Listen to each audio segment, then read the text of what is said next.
ఈ డ్రెస్ నీది కాదా? కాదు. నీకు బ్లాక్ డ్రెస్సే లేదా? లేదు. అసలు నీకు బ్లాక్ అంటే ఇష్టం ఉండదా?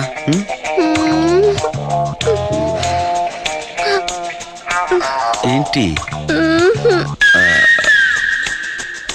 మరి ఈ బ్లాక్ డ్రెస్ ఎందుకు వేసుకున్నావు?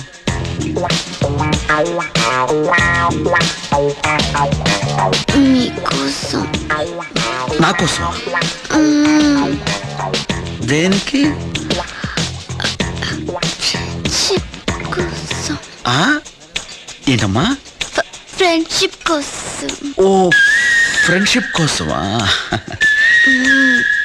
కలర్ మ్యాచ్ అయితే ఫ్రెండ్షిప్ స్ట్రాంగ్ అవుతుందని. అబ్బో.